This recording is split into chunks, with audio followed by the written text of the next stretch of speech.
भारत की संस्कृति में व्रतों की एक पूरी श्रृंखला मतलब कतार है जो पूरे साल भर चलत रहत। एई में एक व्रत करवा चौथ है जी को विशेष स्थान है। सुहागवती औरतें अपने पति की लंबी उम्र और अच्छे स्वास्थ्य की कामना से जो कठिन व्रत करती। कौं तो कुंवारी बिटियां अपने अच्छे पति की प्राप्ति के लाने जो कठोर व्रत करती। जो उपास बड़े संयम और साधना को है। काय के ई उपास में बड़े भुनसारे मोह अंधियारे से पूरे दिन भर निर्जला रह के साधने आऊ, मतलब अपने मन का संयमित करके ईश्वर में ध्यान लगाने आऊ। भूल के काऊ की बुराई न करे, चुगली गाली गलौच आदि बातन से दूर रहो चाहिए। न झूठी बोले, काऊ को मन न दुखावे, इन सब बातन को ध्यान जरूर राखवे। प्रेम और समर्पण से जुड़ो सुहागवतियन खा अखंड सुहाग देवे बारो करवा चौथ को उपास कार्तिक के महीना की कृष्ण पक्ष की चौथ खा रव जात। अपने इते की जौन औरतें विदेशन में रह रही बे हिंदू औरतें ई उपास खा उते भी बड़े खुशी से रहती। करवा चौथ को मतलब करवा यानी मिट्टी को हल को डबला जी को एक बगले लंबी चोंच सी बनी रत। ओई खा करवा कत बाजारन में तो कुमार करवा खा रंग रोशन करके और सजा के बेचत। कौं शक्कर के करवा बना के बेचत। ऊदना करवन की खूब बिक्री होत। पूरे बुंदेलखंड में ई व्रत को बहुत महत्व है। हर एक सुहागिन ई उपास का बड़ी श्रद्धा से करती। जैसा ही दिन डूबो सबई सुहागने अपनी अपनी छत पे चढ़ के चांद को इंतजार करती। सब सुहागने सज धज के दुल्हन जैसो श्रृंगार करती और मीठा पकवान बना के सब पूजा में धरती।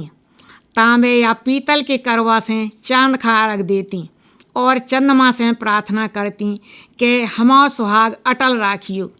ई पूजा में करवा को विशेष महत्व होत। करवा में पानी भर के चंद्रमा खा अर्घ दो जात। केव जांगा तो बड़े चमक धमक और बड़े हर्ष उल्लास से जो उपास मनाओ जात।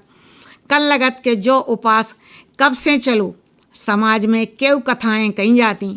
ई उपास की शुरुआत पुराने समय में भाई एक समय देवता और राक्षसन में भयंकर लड़ाई हो रही थी और देवता जब हारन लगे और राक्षसन की जीत होवे बारी हती तो ऐसे में देवता घबराने लगे और ब्रह्मा जी के एंगर पहुँचे और उनसे जाके प्रार्थना करी कई के हे देव पितामह, अब हम सब बिल्कुल हार विवारे हैं। ऐसे समय में हम सब क्या करें, अब तुम्हें बता सकत ई को उपाय।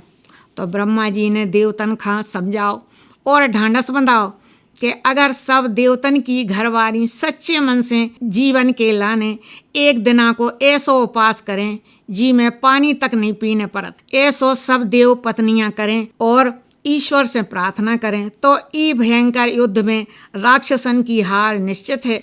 ब्रह्मा जी ने सब देवियन खा ई उपास के बारे में बताओ। देवियन ने कार्तिक महीना की कृष्ण चतुर्थी खा जो कठिन उपास करो तो जैसे ही चंद्रमा निकलो और युद्ध में देवता जीत गए। फिर सब देव पत्नियन ने चंद्रमा का अर्घ दो और पूजा अर्चना करी। फिर अपनो उपास खोलो। ऐसो कहो जात कि जबई से ई उपास की शुरुआत भई और आज तक हम सब सुहागिन औरतें ई उपास खा करती चली आ रही। इसे संबंधित और किस्सा कही जाती हैं कि पुराने ज़माने में इंद्रप्रस्थ नगर में एक पंडित रहते। उनके 7 लड़का हते और एक बिटिया हती। तो बिटिया को नाव बीरबती हतो। बीरबती को ब्याह एक सुदर्शन नाव के पंडित से हो गो। तो समय निकलत गो। कछु दिनन में करवा चौथ को उपास आ गो। बीरबती अपने मायके में हती। अपने भैयन की बहुत लाडली बहन हती और भौजाइयन की भी बहुत प्यारी ननद हती। सातों भैया अपनी बहन खा तनक सो भी दुख होवे तो घबरा जाते। बीरबती खा कोनो भी दुख नहीं होने देते। करवा चौथ को उपास उनको जो पहलो उपास हतो। सब भौजाई उपासी हती और ननद बीरबती ने भी उपास करो।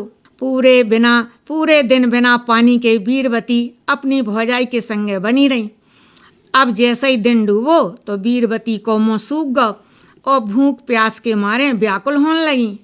अपनी प्यारी नाजुक कोमल सी बहन को मुँह उतरो उनके भैयन ने देखो तो वे सब हैरान हो गए।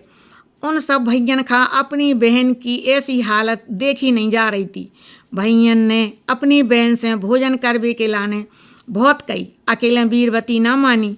सब भैयन ने एक उपाय करो, पहाड़ी पे जाके आग जला दी और चलनी से उजियारो कर दो और अपनी बहन से कहने लगे कि देखो बहन, चांदन करे आओ और अर्घ दे लो।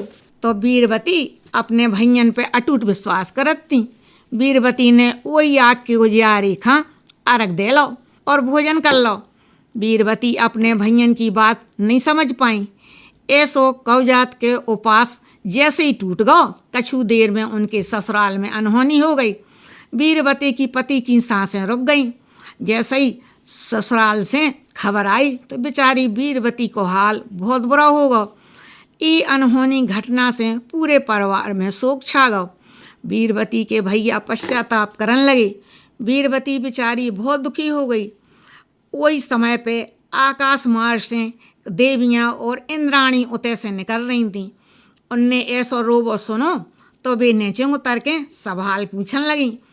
उनने बताओ कि जो सब करवा चौथ के खंडित होवे से भाव। देवी इंद्राणी ने बीरबती खां बड़े प्यार से समझाओ और बताओ कि तुम अब पूरे 12 महीना अपने पति की सेवा करो और हर महीना की चतुर्थी खां उपास बड़े विधि विधान से करो। शिव परिवार अर्थात गणेश पार्वती कार्तिकेय सहित पूजा करके चंद्रमा का अर्घ दो, फिर पूजा को विसर्जन करके भोजन करो, तुम्हारे पति निश्चित जीवित हो जाएं। बीरबती के भैया अपने आप का कोस रहे थे और दुखित हो रहे थे। जैसे ही उन्हें पता चलो कि हमने इतनी बड़ी गलती कर दी तो वे अपनी बहन से माफ़ी मांगने लगे।